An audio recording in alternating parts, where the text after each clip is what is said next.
कहाँ तक दिख रहा है? ठीक है सर। ठीक है, हाँ यहाँ तक आप चलिए देखिए सर, कौन महादेश? अफ्रीका, यूरोप महादेश। कौन महादेश? यूरोप महादेश। देखिए अब इधर कुटुंब, यूरोप महादेश। कौन महादेश? पहले यूरोप महादेश का परिचय। ये दुनिया में दुनिया का सबसे बड़ा महाद्वीप कौन सा है पहले ही बताइए। महाद्वीप या महादेश? एशिया। क्षेत्रफल के हिसाब से एशिया। और दूसरा बड़ा अफ्रीका। तीसरा उत्तरी अमेरिका। चौथा पांचवा अंटार्कटिका। छठा यूरोप। सातवां ऑस्ट्रेलिया। आठवां जलंडिया है, डूबी गए। नहीं कोई बात नहीं, एक्स फैक्टर नहीं है। चलिए देखिए इधर यूरोप महादेश का, जैसे उस सबका क्षेत्रफल बताए थे कि कितना वर्ग किलोमीटर में फैला है, तो इसी तरह यूरोप महादेश कितने वर्ग किलोमीटर में फैला? देखिए 1 करोड़ 1,80,000 वर्ग किलोमीटर। 1 करोड़ 1,80,000 वर्ग किलोमीटर का क्षेत्रफल किसका है? यूरोप का। और यह यूरोप महादेश क्षेत्रफल के हिसाब से दुनिया में छठा स्थान पर है। क्या महादेश है टोटल? 7 में से क्षेत्रफल के हिसाब से छठे नंबर पर स्थान है किसका? अब यूरोप का नाम यूरोप कैसे पड़ा? देखिए यूरोप महादेश, इसका सबसे लंबा समुद्री तट है। वहाँ नक्शा देख रहा है उधर, सबसे लंबा समुद्री तट है उधर। ठीक, इसे 3 तरफ से, यूरोप महादेश जो है 3 तरफ जल से घिरा है। ठीक, 3 तरफ से जल से घिरे हुए बड़े आकृति को, किसको? 3 तरफ से जल से घिरा हो और वह बड़ा हो, उसको क्या कहते हैं? प्रायद्वीप कहते हैं। ठीक, 3 तरफ से घिरा छोटा क्षेत्र क्या कहलाएगा? अंतरीप। केप उसको इंग्लिश में कहते हैं।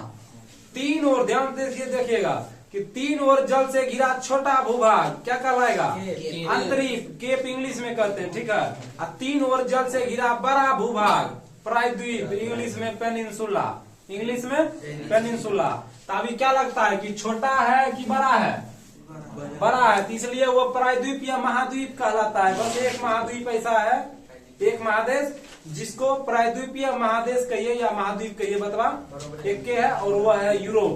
वह कौन है? यूरोप। समझे नहीं समझे? कोई दिक्कत? तो द्वीप किसको बोले? समुद्र से घिरा। जो देखिए प्रायद्वीप के पहले प्रायद्वीप ने बताया कि 3 ओर जल से घिरा छोटा भूभाग कहलाता है अंतरिक्ष, और वही जब 3 ओर जल से घिरा बड़ा भूभाग हो जाता है तो इसलिए भारत क्या है? भारत एक प्रायद्वीपीय देश है। भारत एक प्रायद्वीपीय देश है। कोई दिक्कत? अब छोटा क्षेत्र, छोटा भूभाग जो 3 ओर जल से घिरा हो अंतरिक्ष, इंग्लिश में केप, इंग्लिश में केप। और तो बड़ा क्षेत्र 3 ओर जल से घिरा प्रायद्वीप, इंग्लिश में पेनिनसुला। और उसी तरह अब इसका देखना है द्वीप का और महाद्वीप का। छोटा भूभाग जो चारों ओर जल से घिरा हो, जो चारों ओर जल से घिरा हो, वह क्या कहलाएगा? द्वीप कहलाएगा। अब बड़ा भूभाग जो चारों ओर जल से घिरा हो, महाद्वीप कहलाएगा। क्या कहलाएगा? महाद्वीप। समझे कि नहीं समझे? क्या समझे? कि छोटा भूभाग जो चारों ओर जल से घिरा हो द्वीप कहलाता है। द्वीप को इंग्लिश में कहते हैं आइलैंड, लिखाता है इजलैंड, ISLAND। पढ़िएगा उसको इजलैंड, लेकिन उसको बोलते हैं क्या? आइलैंड। और बड़ा भूभाग महाद्वीप को इंग्लिश में क्या कहते हैं? कॉन्टिनेंट। महाद्वीप को इंग्लिश में कॉन्टिनेंट। समझे कि नहीं समझे? तो इस पर कुल मिला के बात यह है कि यही है कि यूरोप महादेश का क्षेत्रफल 1 करोड़ 1,80,000 वर्ग किलोमीटर। ठीक, सबसे दुनिया में सबसे लंबा समुद्री तट किस महादेश का?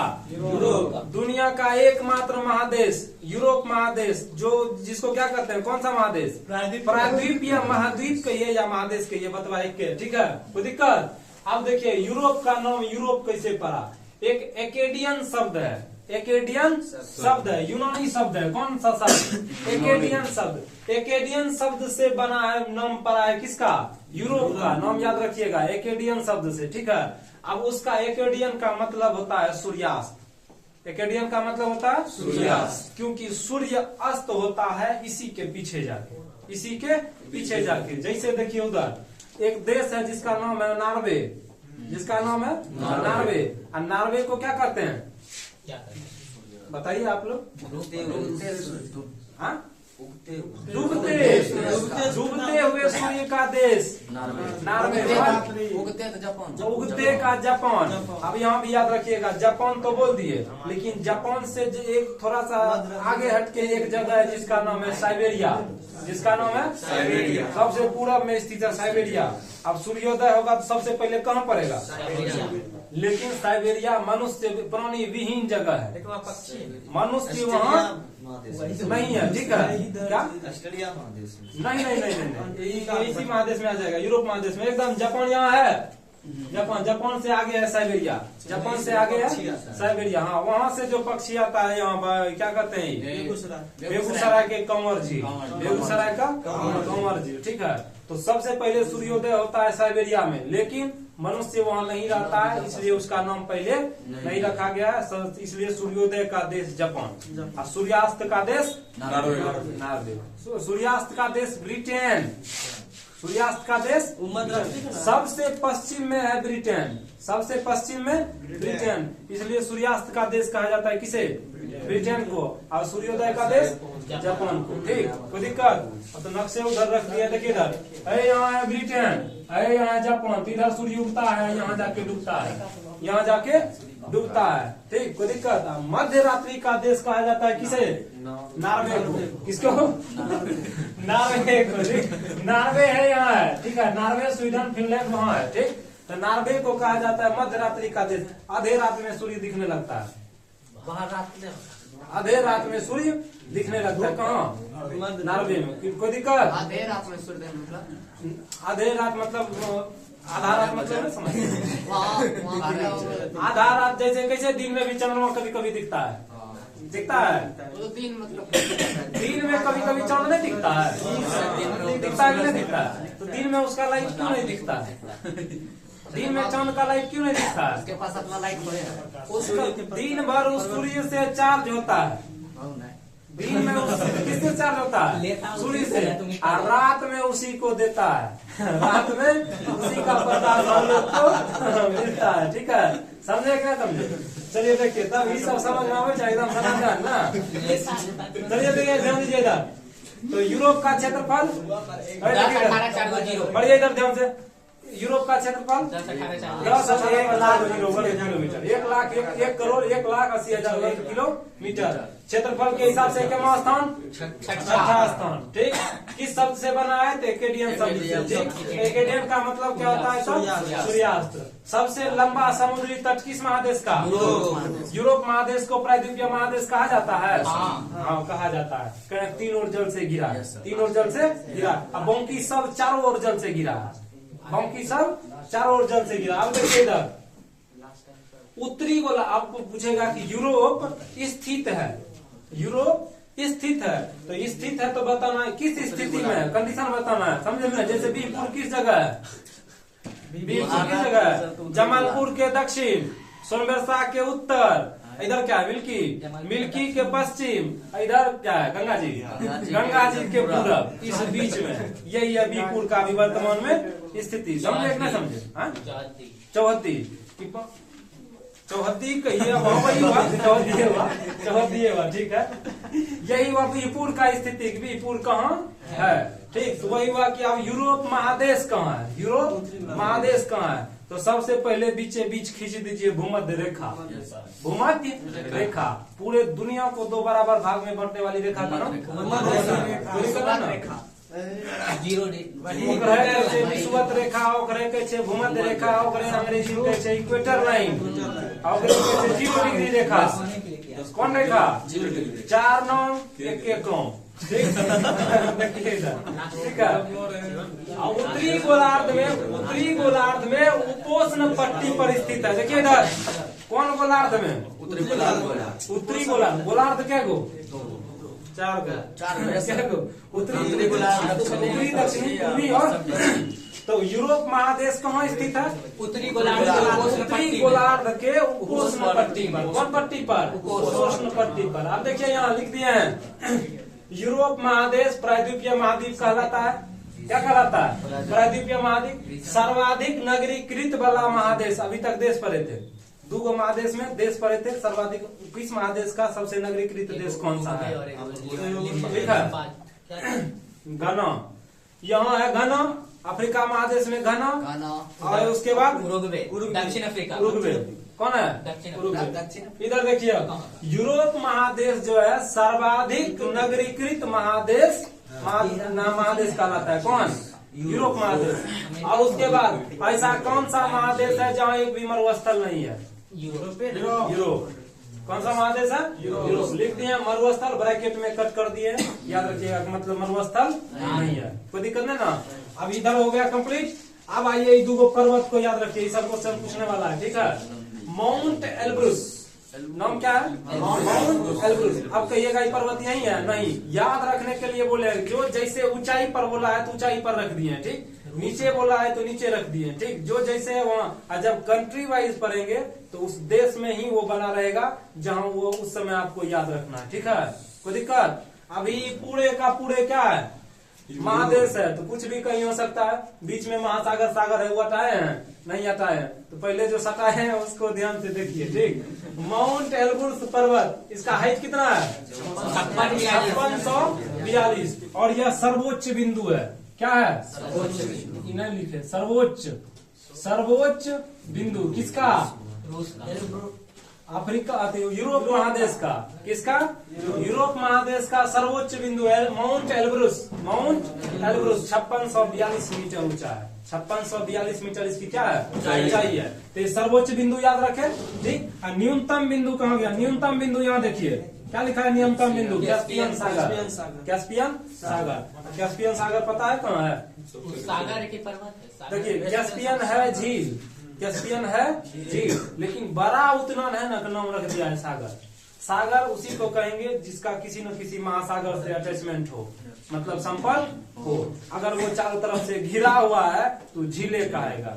क्या कहेगा? बड़ा है तो झील। तनी लोग जब मछली पालते हैं उसको कहते हैं पोखरी, उसको क्या करते हैं?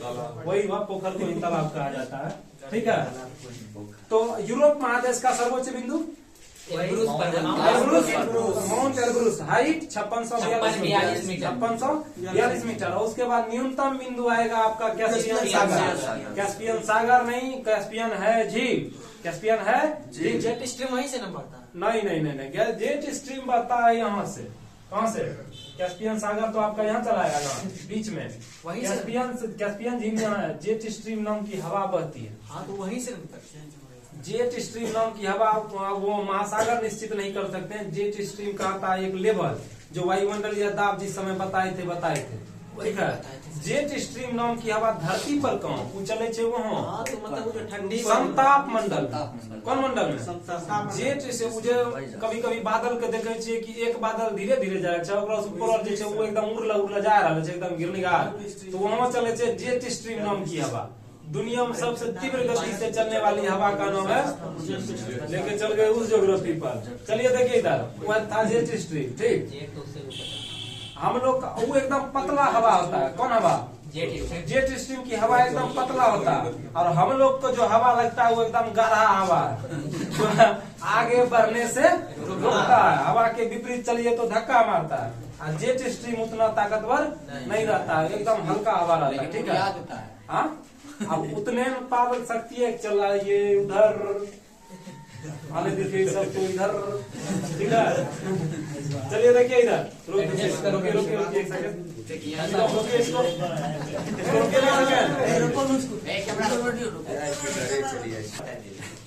इतना तक में कोई दिक्कत नहीं ना।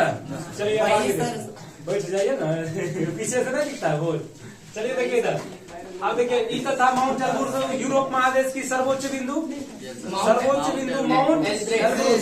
माउंट एल्ब्रुस, और न्यूनतम बिंदु कैस्पियन सागर। हर महादेश में एक सर्वोच्च बिंदु आएगा, एक न्यूनतम बिंदु आएगा, ठीक है। उसके बाद देखिए भौगोलिक स्थिति इसका, किसका? यूरोप महादेश का। अल्पाइन पर्वत ही यूरोप महादेश का भौगोलिक क्षेत्र कहलाता है। क्या कहलाता है? भौगोलिक क्षेत्र। किसका?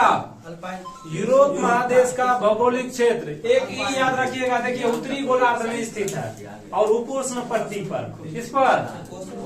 यूरोप महादेश उत्तरी गोलार्ध में उपोष्ण पट्टी पर। और यूरोप महादेश का भौगोलिक क्षेत्र कहलाता है अल्पाइन पर्वत। अल्पाइन पर्वत सर्वोच्च बिंदु माउंट एल्ब्रुस, माउंट एल्ब्रुस। न्यूनतम बिंदु कैस्पियन सागर, न्यूनतम बिंदु कैस्पियन सागर। कोई दिक्कत नहीं आता में। अब देखिए इधर यूरोप महादेश का सबसे बड़ा देश कौन है? रूस है। और दुनिया में भी सबसे बड़ा देश कौन है? रूस। ध्यान दीजिए इधर, दुनिया में भी सबसे बड़ा देश रूस, और यूरोप महादेश का भी सबसे बड़ा देश रूस। और सबसे छोटा देश वेटिकन सिटी, ये इटली में स्थित है। कहाँ स्थित है? इटली में स्थित है वेटिकन सिटी। इटली एक देश है, यूरोप का होगा छोटा। इटली एक देश है और इटली में ही स्थित है वेटिकन सिटी। यूरोप महादेश का सबसे छोटा देश, यूरोप महादेश का सबसे छोटा देश कौन? Vatican city. कोई दिक्कत नहीं यहाँ तक में। चलिए अब आगे आइए, अब आ जाइए ऊपर इसके, जहाँ नॉर्वे, स्वीडन, फिनलैंड सब है। नॉर्वे को मध्य रात्रि का देश कहा जाता है। कौन सा देश? मध्य रात्रि का देश कहा जाता है। किसे? नॉर्वे को। और नॉर्वे, अब देखिए क्वेश्चन एक बार पूछा है कि नॉर्वे कहाँ है, किस तट पर है? तो फ्योर्ड तट पर बसा देश, फ्योर्ड तट पर बसा देश। कौन सा देश है? नॉर्वे। अब देखिए हर देश तो लगभग कोनो न कोनो तट पर बसा है। देखिए इधर ध्यान सुनिए, हर देश कोनो न कोनो तट पर बसा है कि नहीं बसा है। लेकिन ये ऐसने सब का नाम क्यों आता है कि क्यों ये इम्पोर्टेंट है? ये क्या है? इम्पोर्टेंट स्ट्रेटेजिक पॉइंट पर है। जैसे इजराइल, जैसे इजराइल भी एकदम मस्त जगह पर देश बना है। कहाँ मस्त जगह मतलब समझे? जहाँ ये सुएज नहर है ना, सुएज नहर किसको किसको जोड़ती है? सुएज नहर, हाँ? आपका इधर लाल सागर और एशिया और इसको, हाँ, लाल सागर और भूमध्य सागर को। अब उसी सुएज नहर के ऊपर में इजराइल, उसी सुएज नहर के ऊपर में। तो अब अगर समझिए कि इजराइल अगर तार छोड़ दिया उसका, किसका? इजराइल का, वो भी सपोर्ट है ऊपर वाले का, सपोर्ट है ऊपर वाले का। वो बैठ जाएगा सुएज नहर के पास, तो फिर उससे टक्कर कौन लेगा? बोलेगा एकदम इजराइल का लोल उसी जगह पर आके रुकता है। और उसका बगल में मृत सागर, उसके बगल में है मृत सागर। एकदम स्ट्रेटेजिक पॉइंट पर है कौन? इजराइल। अब इसीलिए इसका बताया कि नॉर्वे के बारे में दिया है कि किस तट पर है, किस तट पर है। जबकि ये ऊपर वाला महासागर है आर्कटिक महासागर। कौन महासागर? आर्कटिक महासागर एक ऐसा महासागर है जिसका आकार टी आकार का है। जिसका आकार कैसा है? टी आकार का है। इसको याद रखिएगा कि नॉर्वे की राजधानी कौन बताइएगा? नॉर्वे की राजधानी ओस्लो। पहले बता दो, 51 रुपया पुरस्कार रखिए। नॉर्वे की राजधानी ओस्लो, याद रखिएगा, पूछता है एग्जाम में। किस तट पर बसा है? फ्योर्ड तट पर। किस तट पर? फ्योर्ड तट पर। अब क्वेश्चन पूछेगा कि नॉर्वे की सीमा किस महासागर से टच करती है? आर्कटिक महासागर। क्वेश्चन पूछे महासागर तो आर्कटिक। क्यों नक्शा ध्यान रखना पड़ेगा, क्योंकि ऊपर में कौन महासागर है? आर्कटिक महासागर है। इसलिए ऊपर का जितना देश आएगा सबका सीमा किससे टच करेगा? आर्कटिक महासागर से। तब फिनलैंड, अब देखिए है क्वेश्चन बिहार पुलिस में पूछा था कि 1000 झीलों की भूमि कहा जाता है। किसे कहा जाता है? फिनलैंड को। 1000 झीलों की भूमि किस देश को कहा जाता है? फिनलैंड को कहा जाता है। कोई दिक्कत है ना? आप देखिए इधर फ्रांस की राजधानी कौन है? पेरिस। तुर्की की राजधानी अंकारा। हाँ, तुर्की की राजधानी अंकारा है। और तुर्की की राजधानी एक और है, हाँ, इस्तांबुल। वाह, इस्तांबुल किसकी राजधानी है? देखिए तुर्की एक ऐसा देश है, जैसे बताए थे उस समय भी, जिस समय अफ्रीका महादेश का बताए थे कि मिस्र का 97% अफ्रीका में है, 3% एशिया में है। ठीक उसी तरह तुर्की 97% एशिया में है और 3% यूरोप में है। तो 97% जो तुर्की कहाँ है? एशिया में। उसका नाम है माइनर एशिया या अंतोलिया। 97% तुर्की जो एशिया महादेश में है उसका नाम है माइनर एशिया या अंतोलिया। 3% जो यूरोप महादेश में उसका नाम है थ्रेस। 3% जो यूरोप महादेश में उसका नाम है थ्रेस। थ्रेस की राजधानी इस्तांबुल। इस्तांबुल का पुराना नाम है कुस्तुनतुनिया। इस्तांबुल का पुराना नाम कुस्तुंतुनिया। कुस्तुंतुनिया। याद रहला ना कुछ की याद रहला कि यूरोप और एशिया को अलग करने वाला देश मिस्र। तुर्की। अच्छा, तुर्की, हाँ। यूरोप और एशिया को अलग करने वाला देश तुर्की। और यूरोप और अफ्रीका को, एशिया और अफ्रीका को अलग करने वाला देश मिस्र। जेना ओकरा यहाँ अलग करलके वही ना यहाँ ओकरा अलग करे छे, कोई दिक्कत नहीं ना। ठीक, एकदम 97% 3%। खाली तुर्की के बारे में याद रखे जो तुर्की की राजधानी अंकारा। अंकारा वो राजधानी जो 97% हिस्सा में है। ठीक, तो 97% के भाग को क्या बोले? माइनर एशिया या अंतोलिया। माइनर एशिया या अंतोलिया। पीडीएफ जो भेजे हैं उसमें है लिखा हुआ। ये सब कब डिटेल्स चलेगा? जब कंट्री वाइज पढ़ेंगे तब। उस जगह एक जल संधि भी है, वास्पोरस जल संधि। वही वास्पोरस जल संधि दोनों को अलग करता है। 97% और 3% को अलग करता है, और काला सागर और मरमरा सागर को जोड़ता है। ठीक है, वो जब कंट्री वाइज पढ़ेंगे तब उस समय डिटेल्स पढ़ेंगे। पहले तो इधर इतना डिटेल्स है, इसको पढ़िए। अब फ्रांस की राजधानी पेरिस, और ये तुर्की लिख दिया यहाँ बगल में। तुर्की को एशिया का मरीज भी कहा जाता है। तुर्की को यूरोप का मरीज कहा जाता है। एशिया का यूरोप का मरीज कहा जाता है। किसको? तुर्की को। अब देखिए इधर तुर्की का भाग है तो कुस्तुंतुनिया। तुर्की का भाग कौन है? कुस्तुन। अब यूरोप महादेश का एक रेल मार्ग है। यूरोप महादेश का एक रेल मार्ग है। रेल मार्ग तो 2 है इम्पोर्टेंट, ठीक है, लेकिन अभी फिलहाल एगो का याद रखिए। ये कौन सा रेल मार्ग लिखे हैं देखिए तो ध्यान से। ये जो रेल मार्ग लिखे हैं इसका एरो यहाँ मारे हैं। देखिए कौन सा रेल मार्ग है? महत्वपूर्ण रेल मार्ग। कौन मार्ग है? महत्वपूर्ण रेल मार्ग है। और इस रेल मार्ग का नाम है ओरिएंटल रेलवे। कौन सी? तो फ्रांस की राजधानी पेरिस। फ्रांस की राजधानी पेरिस और तुर्की का जो इस्तांबुल कुस्तुंतुनिया वाला क्षेत्र है उस जगह, वहां पेरिस से कुस्तुंतुनिया तक। पेरिस से कुस्तुंतुनिया तक। देखिए इधर पेरिस कहाँ है? देखिए यहाँ ध्यान से। फ्रांस यहाँ है, फ्रांस यहाँ है, तुर्की यहाँ है, बीच में इटली जर्मनी सबको काटते हुए यहाँ आ जाता है। ठीक है, देश से होकर गुजरा है रेल लाइन। ठीक, अलग अलग देश से। ठीक, तो ये रेल लाइन का नाम याद रखिएगा। कौन rail line? Oriental rail line. कहाँ से? फ्रांस की राजधानी पेरिस से कुस्तुंतुनिया तक। कुस्तुंतुनिया तक। कुस्तुंतुनिया क्या है बताए? कि थ्रेस की राजधानी थी इस्तांबुल, है थी नहीं है, यो है इस्तांबुल। इस्तांबुल का पुराना नाम है कुस्तुंतुनिया। इस्तांबुल का पुराना नाम है कुस्तुंतुनिया। कोई दिक्कत? तो फ्रांस की राजधानी पेरिस से कुस्तुंतुनिया तक का रेल लाइन किस महादेश में है? यूरोप महादेश में है, और उसका नाम है ओरिएंटल रेल लाइन। ठीक, और दुनिया का सबसे लंबा रेल लाइन है रूस में, ट्रांस साइबेरियन रेल मार्ग, जो 9000 किलोमीटर लंबा है। क्या 9000 किलोमीटर लंबा है, और वह रूस के बर्खोयांश से सेंट पीटर्सबर्ग जाता है। रूस के बर्खोयांश से सेंट पीटर्सबर्ग। रूस का बर्खोयांश इधर है, सेंट पीटर्सबर्ग यहाँ। देखिए लोग कत्ता बड़ा रेल लाइन है। भारत रंग क्या गोट समझे ना? 9000 किलोमीटर लंबाई है उसका। किसका? किसका? रेल मार्ग का। यूरोप पूरे विश्व में सबसे लंबा रेल मार्ग है ट्रांस साइबेरियन रेल मार्ग। लेकिन वो यूरोपीय महादेश में आएगा। अब यूरोप महादेश का महत्वपूर्ण रेल मार्ग कौन सा है? ओरिएंटल रेल मार्ग, जो कहां से कहां जाता है? फ्रांस की राजधानी पेरिस से कुस्तुंतुनिया तक। फ्रांस की राजधानी पेरिस से कुस्तुंतुनिया तक। कोई दिक्कत नहीं यहाँ तक में।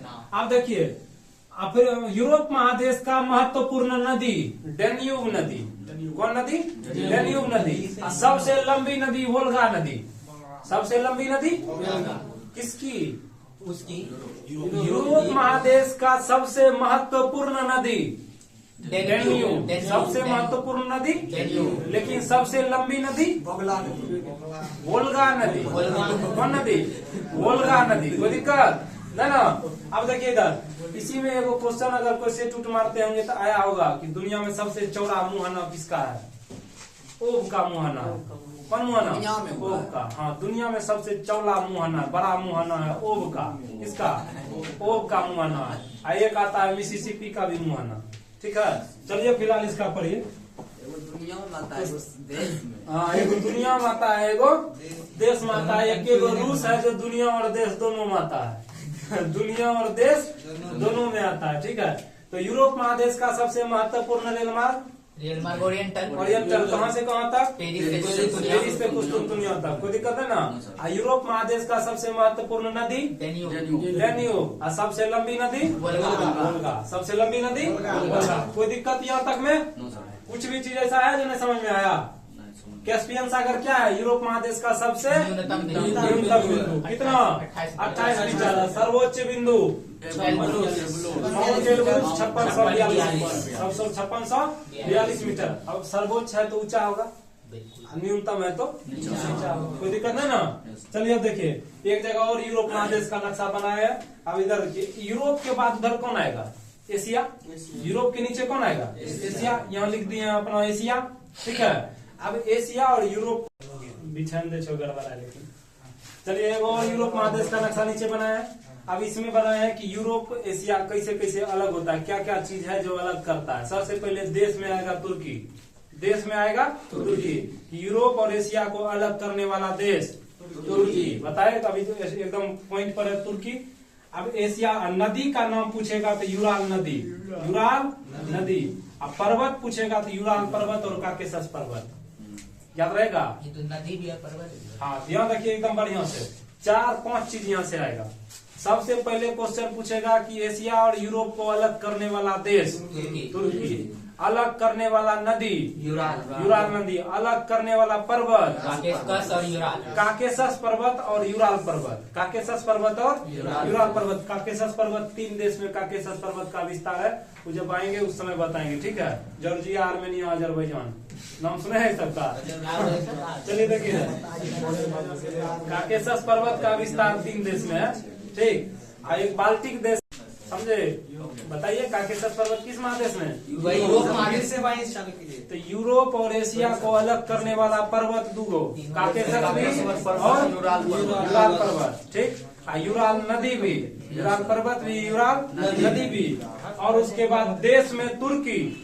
देश में तुर्की। और जल संधि में आएगा वास्पोरस जल संधि। कौन जल संधि? वास्पोरस जल संधि। और वास्पोरस जल संधि है यही आएगा। ठीक है, ये जल संधि जो आएगा इसी का नाम है वास्पोरस। वास्पोरस जल संधि। जल संधि यही है। कैसे बोले कि अभी देश कैसे तुर्की अलग करेगा? तुर्की इधर और थ्रेस उधर। तुर्की इधर और थ्रेस उधर। और उसी बीच में एक जल संधि है जिसका नाम है वास्पोरस जल संधि। तो देश में जब तुर्की अलग किया तो जल संधि में वही अलग करेगा, क्योंकि बीच में वही रास्ता है। तो जल संधि का नाम क्या है? वास्पोरस जल संधि। तो जल संधि में वास्पोरस, देश में तुर्की, पर्वत में यूराल काकेशस, नदी में यूराल नदी। नदी में यूराल नदी। कोई दिक्कत? ऐसे नक्शा सब दिखेगा किसमें? नक्शा में। इतना चीज ये अलग करेगा यूरोप और एशिया को। यूरोप, एशिया और अफ्रीका को 2 चीज। एशिया और अफ्रीका को एक तो स्वेज नहर, 3 चीज। स्वेज नहर, बाबल मंदेब जल संधि और लाल सागर। क्वेश्चन जिसमें पूछेगा उस हिसाब से आंसर। ठीक है, कि एशिया और अफ्रीका को अलग करेगा बाबल मंदेब जल संधि पहले, जो अरब सागर को और लाल सागर को जोड़ता है। ठीक, बाबल मंदेब जल संधि। ऊपर में स्वेज नहर, बीच के सागर के नाम के लाल सागर। ये तीनों एशिया और अफ्रीका को क्या करता है? अलग करता है। देश में भेज देते तरह मिस्र। देश में मिस्र। कोई दिक्कत नहीं ना? अब आओ ऊपर। ऊपर तो नीचे है ना? इधर खत्म। अब आइए यूक्रेन। अभी चर्चा में तो क्वेश्चन ये सामने पार की। ठीक है, यूक्रेन किस महादेश का देश है? यूरोप महादेश का। यूरोप महादेश का देश यूक्रेन विश्व में प्रमुख गेहूं का भंडार है। अब देखिए इधर गेहूं की मंडी कनाडा। गेहूं की मंडी कनाडा में विनिपेग शहर। किसमें? विनिपेग शहर। मक्का की मंडी सेंट लुइस। कहाँ? अमेरिका में। अमेरिका में। दक्षिण अमेरिका महादेश का सबसे बड़ा मक्का उत्पादक देश ब्राजील। कौन था? ब्राजील। अब यहाँ आए यूक्रेन। यूरोप महादेश में यूक्रेन जो है विश्व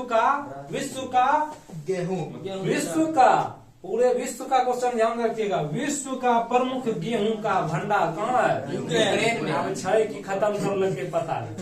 ठीक, चलिए देखिए इधर है वहीं। अब देखिए ऊपर में किसका नक्शा लिखे हैं? यूके मतलब समझते हैं? यूनाइटेड किंगडम माने ब्रिटेन, माने ब्रिटेन। ब्रिटेन में कितने देश? 3 गो। ग्रेट ब्रिटेन में 4 गो। वाह, ग्रेट ब्रिटेन में क्या गो? 4 गो। ब्रिटेन में 3 गो। अब ऊपर में ब्रिटेन और नीचे में फ्रांस। अब इस बीच में जो ये सागर का रास्ता पड़ता है, इसका नाम है इंग्लिश चैनल। नमो इंग्लिश हम लिखिए, ठीक।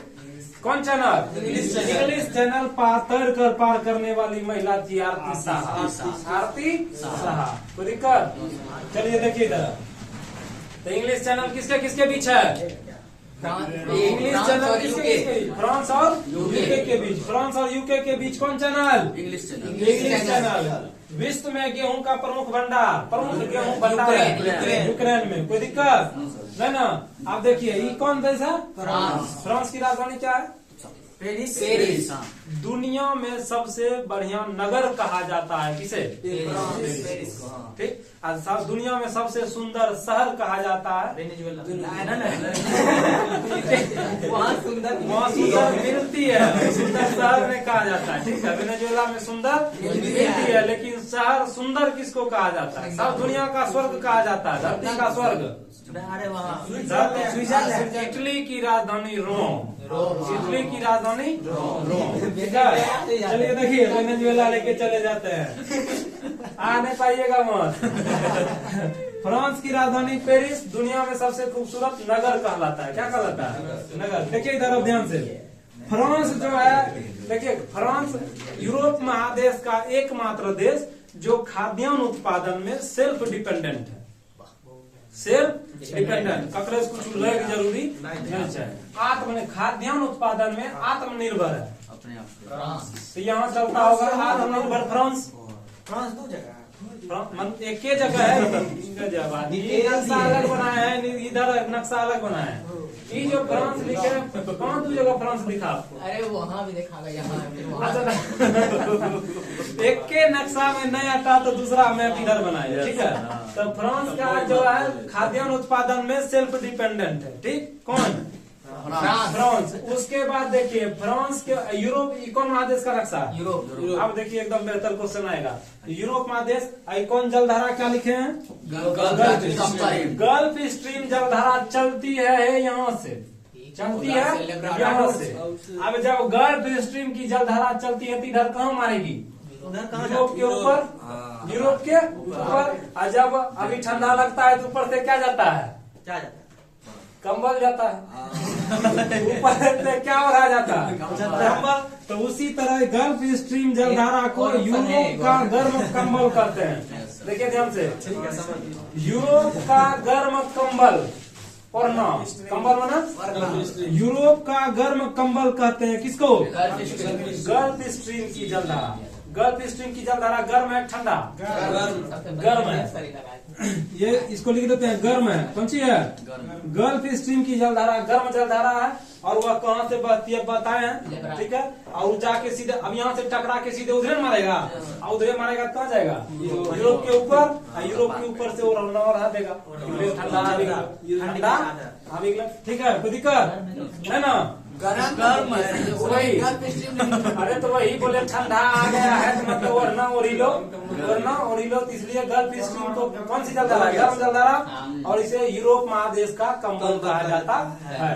यूरोप महादेश में ढेरी चीज इम्पोर्टेंट पढ़ लिए हैं। ठीक है, कल वाला बोर्ड में पूरा का पूरा कंप्लीट हो जाएगा। कोई दिक्कत हो गया सर। अब एक आएगा इटली बचने हैं। कौन बचा? स्वीडन। स्वीडन और इटली। स्वीडन की राजधानी कौन बताइएगा? हाँ, स्टॉकहोम। ठीक है। इटली की राजधानी रोम। स्वीडन और इटली ये दोनों ऐसा देश है, किस महादेश में? यूरोप महादेश में। यूरोप महादेश में सर्वाधिक विद्युत जल विद्युत का विकास। कौन विद्युत? जल। यूरोप महादेश में सर्वाधिक जल विद्युत का विकास कहाँ हुआ है? इटली और स्वीडन।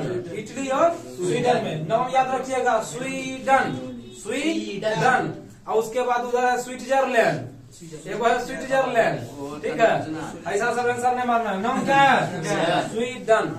स्वीडन। डन मैंने किया, डन मैंने किया। ठीक, हाँ देखिएगा अब इटली में एक ज्वालामुखी है। इटली में ऐसे तो ज्वालामुखी डेली अभी पढ़िएगा, ठीक है। सबसे खतरनाक आएगा स्ट्रोम्बोली।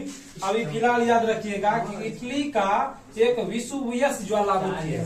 कौन ज्वालामुखी है? देखिए इधर तो इटली का विसुवियस ज्वालामुखी या ऊंचा और सुसुप्त दोनों है। इटली का एकमात्र ज्वालामुखी विसुवियस ज्वालामुखी जो ऊंचा भी है और सुसुप्त भी है, ठीक है। सुसुप्त किसको बोलते हैं? हल्का हल्का जो फुफकता है जो रह रह के भुभकता है, वही हल्का हल्का रह रह के। और सक्रिय जो निरंतर ब्लास्ट होते ही रहता है, एगो मिनट ठीक है। आ एगो मृत है जो खत में 50-60 सालों से खत्म कभी कभी ब्लास्ट करता है, ठीक है। वही तीन प्रकार का ज्वालामुखी होता है। एक होता है कौन? मृत, सुसुप्त और सक्रिय। मृत मने मरले, सुसुप्त मने कहियो और सक्रिय मने हरदम। सक्रिय मने हरदम। तीसरी रेवा खंडे